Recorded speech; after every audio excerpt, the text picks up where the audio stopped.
ہاں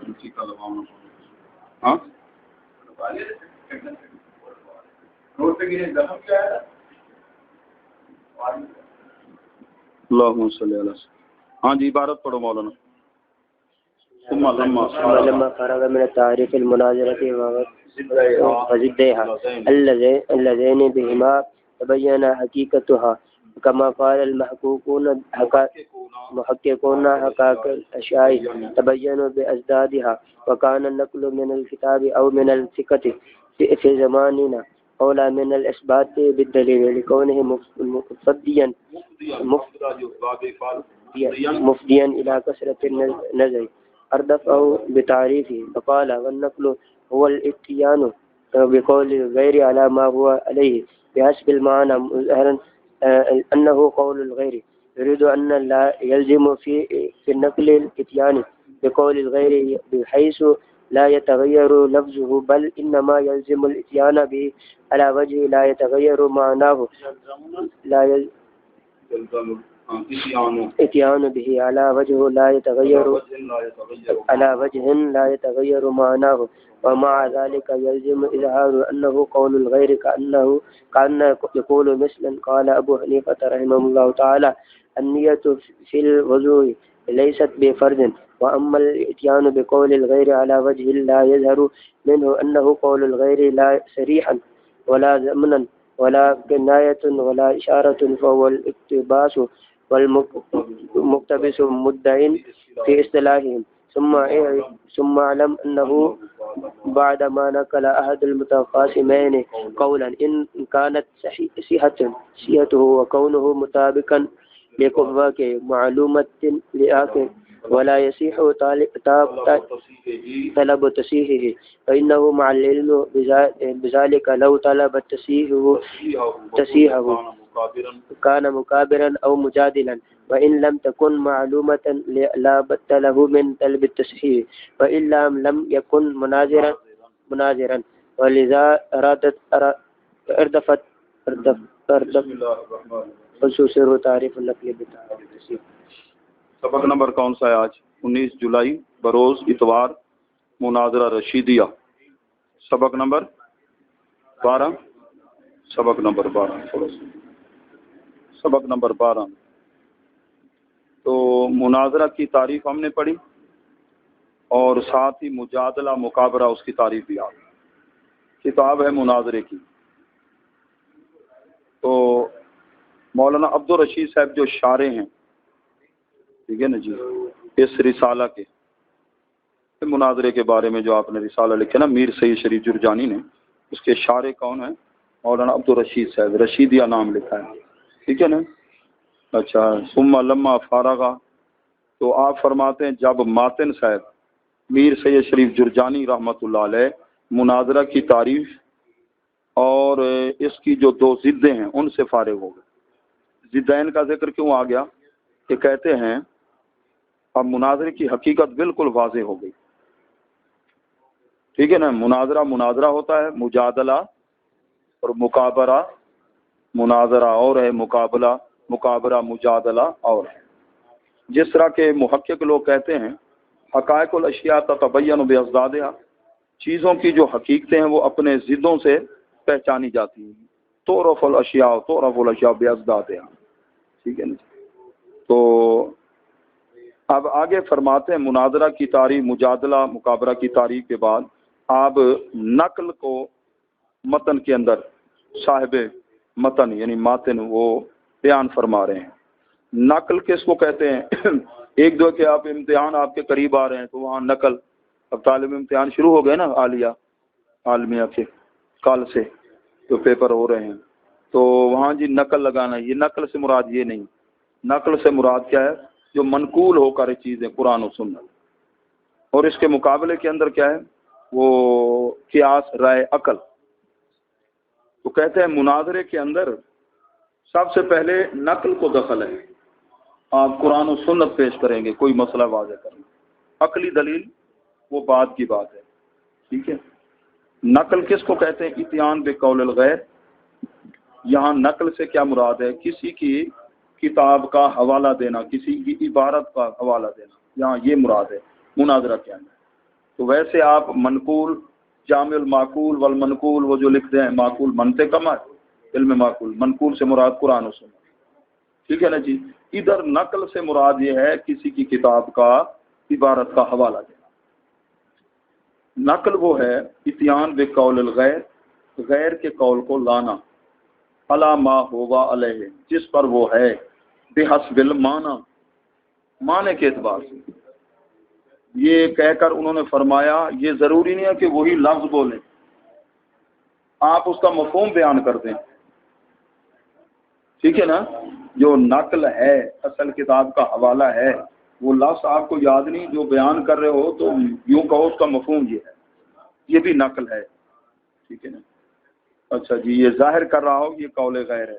مراد یہ ہے کہ لا یلزم فی النقل اتیان بقول الغیر بحیث لا یتغیر، اس کا یہ مطلب نہیں کہ اس کے لفظ ہی چینج نہ ہو، یہ جو آپ نے حوالہ دیا، بلکہ لازم ہے اتیان علی وجہ، اس طریقے پر لانا، وجہ پر لا یتغیر معنی ہو، اس عبارت کا معنی تبدیل نہ ہو،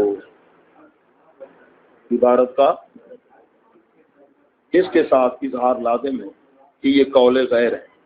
اب اس کی مثال جس طرح کہتے ہیں مثلا قال ابو حنیفہ النیت فی الوضوء لیست بفرض، نیت کرنا وضو میں فرض نہیں ہے۔ کہتے ہیں کہ امام اعظم صاحب کا مذہب تو یہ ہے، لیکن یہ لفظ امام اعظم صاحب سے ایسے ثابت نہیں ہے، مفہوم ثابت ہے، تو یہ نقل صحیح ہے، امام اعظم صاحب کی طرف سے جو کہے آپ کے مذہب کی وہ نقل صحیح ہے۔ بہرحال اتیان بقول الغیر، غیر کے قول کو لانا اس طریقے پر کہ یہ ظاہر ہی نہ ہو کہ یہ قول غیر کا ہے، نہ یہ اس کا نام لے، نہ اس کی کتاب کا نام لے، نہ صریحاً ذکر ہو، نہ ضمناً ذکر ہو، نہ کنایتاً، نہ اشارتاً۔ اب بیان کر رہا ہے اور کی بات، نہ اس کا نام، نہ کتاب کا نام، نہ اشارتاً، نہ کنایتاً، نہ ضمناً، نہ صریحاً۔ اب اس کو کیا کہیں گے؟ یہ ہے اقتباس، اور اقتباس کرنے والے کو کہیں گے مقتبس۔ اس کا معنی چنگاری حاصل کرنا۔ آگ چل رہی تھی، عورتیں جاتی تھیں، شروع میں جانا ایسے ہوتا، تھوڑی سی آگ ادھر سے جی انگارے اٹھا لی اپنے کا، اقتباس، کسی کے مضمون کا کیا کرنا، اقتباس، ٹھیک ہے نا، تھوڑا سا حصہ لے لینا۔ اور یہ جو مقتبس ہے مناطقہ کے نزدیک اس کو مدعی مانا جاتا ہے۔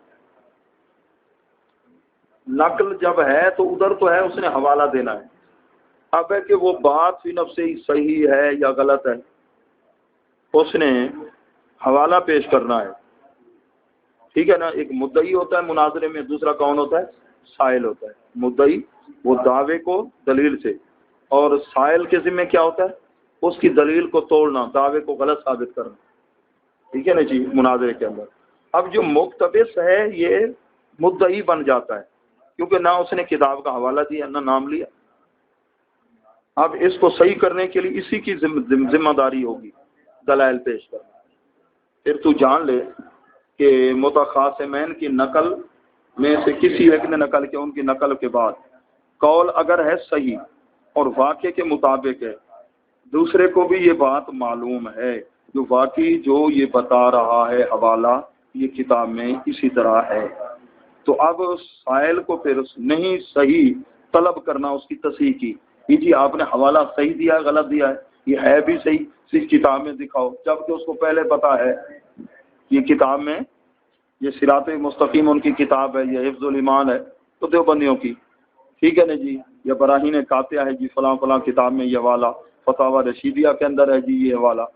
جب اس کو پتہ بھی ہے مخالف کو کہ یہ حوالہ صحیح دے رہا ہے، اب اس کو یہ نہیں چاہیے کہ اس کی تصحیح کی طلب کرے، ٹھیک ہے نا جی۔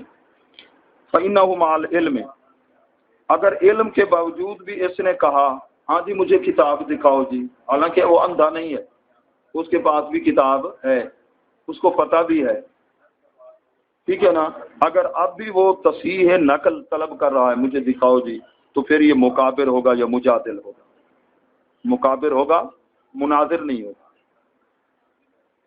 اگر اس کو معلوم نہیں تو پھر طلب کر سکتا ہے، یہ جو جناب آپ نے بات کی حوالہ دیا ہے، ٹھیک ہے نا جی، یہ آپ مجھے کتاب میں دکھائیں، تو آپ پھر کتاب اٹھا کر کے اس کو دکھاتے ہیں، جناب یہ کتاب میں ہے، ٹھیک ہے نا، اگر نہیں تو پھر مناظر نہیں ہوگا. تو اس لیے پہلے نقل کی بات کی. نقل سے مراد کسی کی عبارت. حوالہ دینے کا طریقہ کیا ہے؟ ایک تو اصل کتاب کا حوالہ ہے. یہ نہیں کہ تم کسی رسالے کا حوالہ دے دو اور اس میں لکھا ہوا جی فلاں کتاب یہ فلاں، نہیں، اصل کتاب. حدیث ہے نا مشکوٰۃ شریف میں یا بخاری شریف کی ہے تو بخاری شریف کا حوالہ دینا چاہیے. ٹھیک ہے نا، یہ کسی رسالے کا ماہنامے کا حوالہ نہیں دینا، اخبار کا حوالہ اصل کتاب کا. جو امہات الکتب ہے نا، عالم اس کو کہتے ہیں نا، مولوی بنے طالب علم پڑھ کے پھر امہات الکتب تک پہنچے، اصل کتابوں کو حل کر سکے، پھر وہ مولوی ہوتا ہے، ورنہ شولوی ہوگا. سمجھے؟ اچھا جی. تو کہتے ہیں اس لیے اب پہلے نقل کو لائے، آگے کیا؟ اردفع قدس سرہ، ماتن نے تعریف نقل بتعریف تصحیح، اس کے بعد تعریف تصحیح کو شروع کر دیا بیان. ٹھیک ہے نا جی، تعریف تصحیح کو شروع کر دیا. کہتے تصحیح النقل، یہ کیا ہے؟ بیان و صدق نسبت ما، کہ جو نسبت اس نے کیا نا منقول عنہ کی طرف، جس سے عبارت یہ نقل کر رہا ہے وہ صحیح بات بھی ہو، یہ نہ دوسرے پہ بہتان باندھ دے، جس طرح شیعہ کا طریقہ ہوتا ہے. حوالہ دے کر نا مفہوم ادھر کچھ ہوتا ہے، بات کچھ ہوتی ہے، جھوٹ بول دیتے ہیں. جھوٹ نہیں بولنا چاہیے. تصحیح نقل یہ اولا ہے. قاضی عضد الدین کے قول سے ادھر انہوں نے کیا کہا ہے؟ صحت النقل، کیونکہ ظاہر ہے اس میں نقل کا صحیح ہونا، ٹھیک ہے، نہیں طلب کرے گا اس کو بلکہ تصحیح کو. ٹھیک ہے نا جی. وہ ہوا اظہار، یہ ظاہر کرنا ہے جو ناقل نے نسبت کیا منقول عنہ کی طرف. ٹھیک ہے نا جی، منصوب ہے فی نفس الامر ففہم. اور ادھر انہوں نے ماتن نے عطف کو ترک کر دیا، پہلے نقل اور تصحیح نقل درمیان میں واو نہیں لائے. اس کی وجہ کیا ہے؟ کہتے ہیں نقل جو ہے اور آگے تصحیح جو ہے نا نقل کے متعلقات میں سے ہے، ان کا آپس میں بڑا قرب کا تعلق ہے، اس لیے حرف عطف کو ختم کر دیا گیا، نہیں لائے. کبھی شدت اتصال کی وجہ سے حرف عطف کو نہیں لایا جاتا. چیزیں دو ہوتی ہیں، مثلا دو جملے ہیں کلمہ طیبہ میں، لا الہ الا اللہ توحید، محمد رسول اللہ رسالت. شدت اتصال، پہلے دعویٰ ہے پھر دلیل ہے. دلیل اور دعویٰ میں اتنا اتصال ہے، اتنا قرب ہے کہ درمیان میں حرف واو کو بھی برداشت نہیں کیا.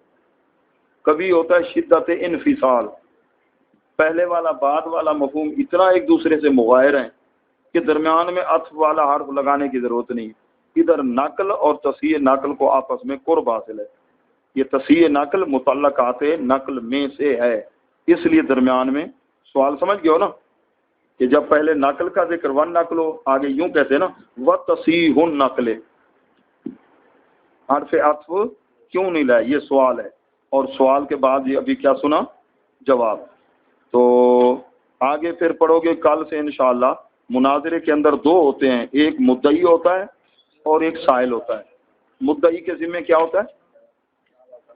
مثلا اس نے دعویٰ کیا ہے اللہ کے محبوب صلی اللہ علیہ وسلم کو علم غیب عطائی ہے، یہ مدعی ہے. اب وہابی ہوگا، مخالف جو بندی ہوگا وہ کیا ہوگا؟ سائل ہوگا. وہ اس کے دعوے کو رد کرے گا، دلیل یہ دلیل دے گا، اس کی دلیل کو توڑے گا. دلیل کو توڑے گا اس کو منع کہتے ہیں، نقد اور منع وہ اس کی طرف سے ہوگا، سائل کی طرف سے. اور اگر اس نے اپنے دعوے پر دلیل ہی نہیں دی، سائل نے پہلے شروع کر دی، اس کو کہتے ہیں غصب کرنا، کہ کام اس کا تھا یہ اس سے غصب کر رہا ہے. ٹھیک ہے نا جی. تو نہ مدعی غصب کرے سائل کی بات، نہ سائل رہے. اور مدعی کا کیا طریقہ ہوگا؟ پہلے اپنے دعوے کو، ٹھیک ہے نا، تحریر کرے گا کہ میرا یہ دعویٰ ہے کہ ذاتی علم غیب کا مالک تو اللہ ہے، عطائی علم غیب نبی کو ہے، یہ ہے دعویٰ. اب اس پر دلائل شروع کرے گا تو سائل پھر دلائل کرا. ابھی اس نے شروع نہیں کیا، اس نے اپنی دلیلیں گسیلنا شروع کر دی، تو گویا کہ یہ مدعی کے حق کو مار رہی ہے، غاصب ہے، غصب ہے. اس کو مناظرے کی اصطلاح میں کیا کہتے ہیں؟ غصب. مدعی اور کیا؟ سائل. مدعی سائل. تو یہ ترتیب ہے، ٹھیک ہے نا جی. پہلے شرائط کو بھی اس میں، ٹھیک ہے، اور مدعی کون ہے، سائل کون ہے. کیونکہ دعوے کو ثابت کرنا اس کے ذمہ ہوگا نا، کہ وہ دوسرا سائل نہ شروع کر دے دعوے کو ثابت کرنا. ٹھیک ہے نا جی، سمجھ گئے؟ جزاکم اللہ. ہاں جی.